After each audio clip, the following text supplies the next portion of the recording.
Senator, if you could tell us what do you think led to the elections, to the win of President Trump? Thank you. That is a very important question, and I think many people around the world haven't a clue in terms of the answer. In the United States right now, we have more income and wealth inequality than we have ever had in the history of my country.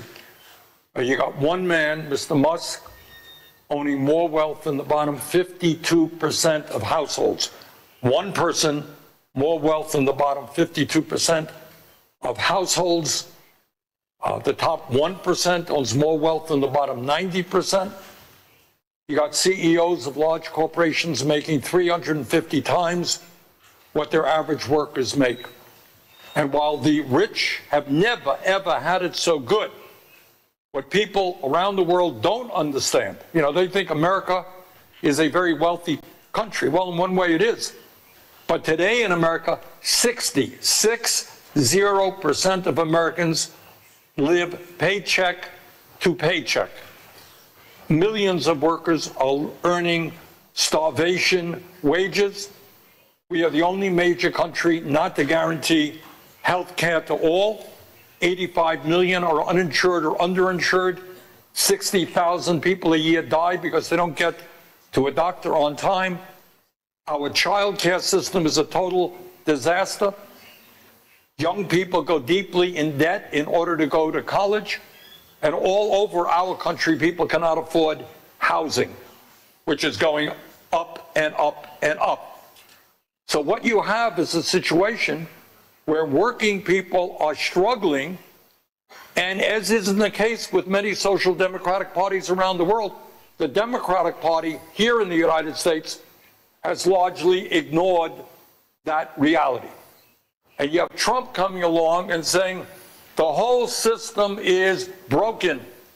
And people say, yeah, he's right. The system is broken.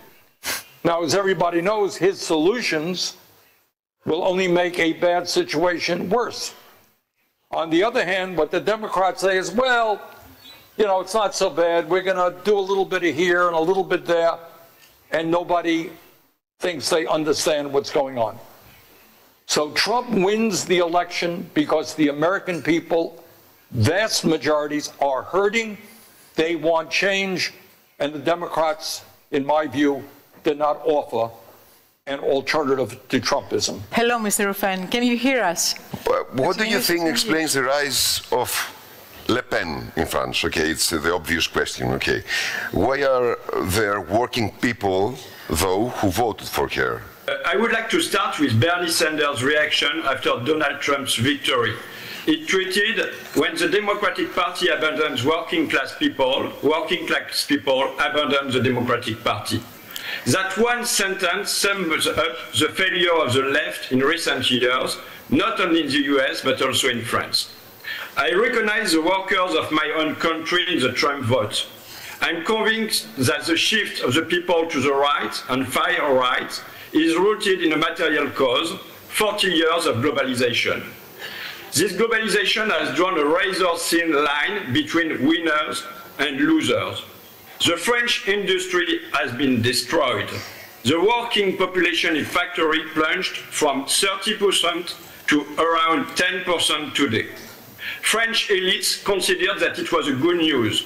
Industries belong to the past, services were the futures. Factories weren't paradise, but they provided secure jobs with trade unions, with correct wages, enough to buy your own home, to come during holidays, to get through life. This stability fell apart. The unemployment rate for unskilled workers suddenly was multiplied by 4, while it stagnated for middle-class professions. This economic divide has become a political one. The working class and the educated class have drifted apart. The two traditional pillars of the left split apart. One side got hit hard. They refused globalization. But the media, the parties, were in the hands of educated people. They weren't hurt, neither them nor their families, by globalization. They accepted it. That's what I call the passivity of the educated. Even worse, the elites, the French elites, but also the left elites, took part in this globalization. Pascal Lamy, who was a member of the Socialist Party, directed the World Trade Organization.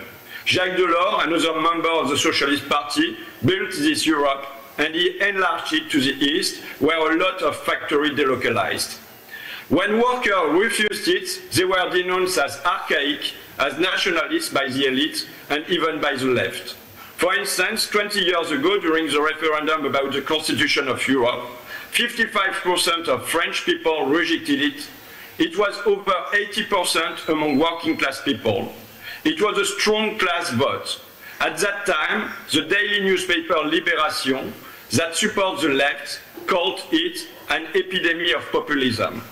The gap between the left and the working class had a material basis, but it deepened with a cultural division. There was a lot of contempt towards ordinary people, towards their leisure interests. Soccer, playing the accordion, pétanque, camping, barbecue, cars, their tastes were mocked. Even the national symbols, the Marseillaise, the French flag, were snubbed by leftist educated people. Something changed also in the line.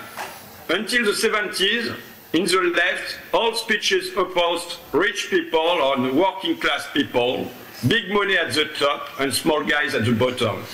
But they decided that this view was out, that the world had become more complex, that Marxism belonged to the past, and so on.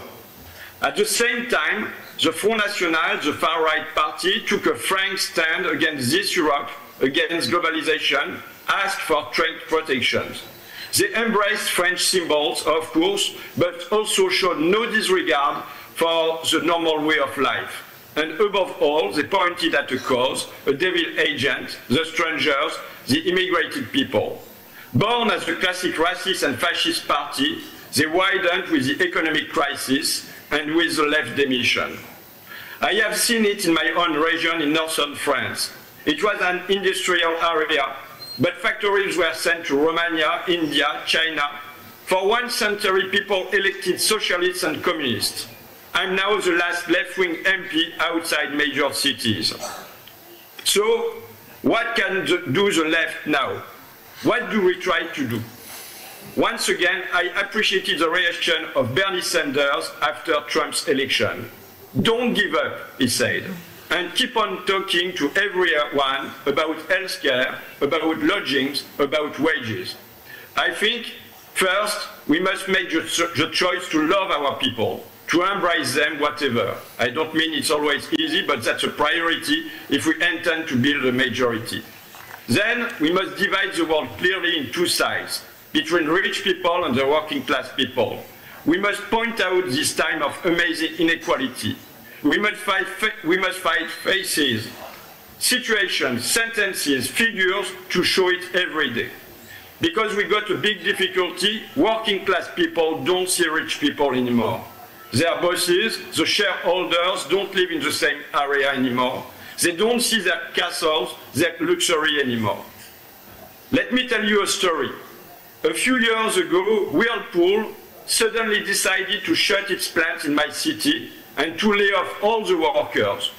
But when I heard them, they were talking about immigrants, about refugees. Hey, I asked them, did immigrants decide to send your factory to Poland? No. So the following week, I came with a flyer I had put on the face of Jeff Fettig. Do you know who is Jeff Fettig? No? The point is, the workers didn't know either. He was the CEO of Whirlpool, the one who decided to shut the plant. On my tract, I had also put a picture of his house with a tennis court, with a swimming pool, with a beach near the sea, with 17 rooms and 17 bathrooms, a modern castle. If the workers could have seen this big villa next to their factory, their anger would have been immediately directed against this man and not against immigrants and refugees. It's our job to build this link between rich and poor, between cause and effects. What we must say, I think, with us, with the left, wealth will be shared. We must be the party of equality, the party of sharing. We must also be the party of protection, to share and to protect, such are the two verbs that I cherish. Working people, their families have been deeply struck, shaken by these 40 years of globalization. We must ensure protection of their job, of their revenues, of the nation. Protection is a condition for the changes we want and for the changes people want. Because, and I will conclude on this optimistic view, people have a deep desire for something else. They are tired of a globalization that they never wanted. The spontaneous movement of the Gilets jaunes showed it strongly. It was a profound, strong revolt, a revolt for fiscal justice, a revolt for democratic change, but above all, I would say, a metaphysic revolt against fate, against the hopeless world order. Mr. Ruffin, what is the role of oligarchs and billionaires in supporting the extreme right? I think we must link it with the crisis of the neoliberal camp, the crisis of traditional center parties. They are now ideologically, politically out of breath. So, in this context, we could divide French oligarchs in three categories. The ones still on the neoliberal side, who keep some distance with the Rassemblement National.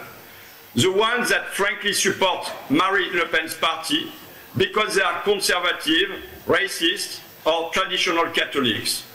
And between these two poles, most of the billionaires increasingly think that the Rassemblement National would be the best means to keep on going in the same way, to defend their interests. They bet on a different horse to be sure that nothing changes. So, should we do something to combine the forces between the other side of the Atlantic? There are many movements. They used to have this movement, the Occupy Wall Street, which was connected with Athens in the Great Crisis in the start of the 10s. Should we combine with them, or should we make some new goals? Where should be the focus of the progressive policies are? Yes, I think that links between left movements around Europe and through Atlantics are necessary. When I hear Bernie Sanders, that gives me some strength. When I see Spain, that gives me some hope. And I have next to me my friend, member of French Parliament, Pouya Amir Shahi, who took an initiative of this sort. If you allow me, he could present his proposal rapidly, the dam. Mm-hmm. Well, hello everybody, and thank you for your initiative, which is very, very useful for every Democrat in the world.